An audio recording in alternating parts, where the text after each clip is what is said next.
Hi friends, welcome to Telugu update world. సిఎన్ఏపి అంటే ఏమిటి? మనకి ఇది ఎలా పనిచేస్తుంది? సిఎన్ఏపి అంటే కాల్ నెంబర్ ప్రజెంటేషన్. మనం ఇంతకుముందు ఫోన్ వచ్చినప్పుడు ట్రూ కాలర్ యాప్ ఏదైనా వాడేవాళ్ళం అవతల వాళ్ళ పేర్లు తెలుసుకోవడానికి. కానీ ఇప్పుడు ఆ అవసరం లేదు.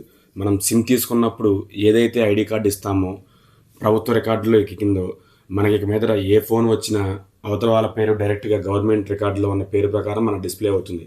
ఇక మీద ఎటువంటి థర్డ్ పార్టీ యాప్స్ యూజ్ చేయాల్సిన అవసరం లేదు.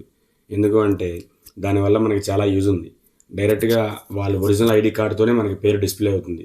Spam calls, loan calls, credit card తీసుకుని ఇలా చాలా కాల్స్ వస్తుంటాయి. మనకు చాలా రోజు ఇబ్బందికి గురి చేస్తూ ఉంటాయి. ఇక మీద అలా కుదరదు అనమాట. మార్చి 31 లోపు అన్ని కంపెనీలు కంపల్సరీగా ఇది అమలు చేయాలి. ఆల్రెడీ ట్రయల్ నడుస్తుంది. చాలామందికి ఇలా డైరెక్ట్గా వాళ్ళ ఒరిజినల్ పేరుతో కనిపిస్తూనే ఉంది. ఈ ఫీచర్ మీకు ఎలా ఉంది? కామెంట్ చేయండి. ఈ వీడియో నచ్చితే లైక్ చేయండి. మన ఛానల్ని తప్పకుండా సబ్స్క్రైబ్ చేయండి.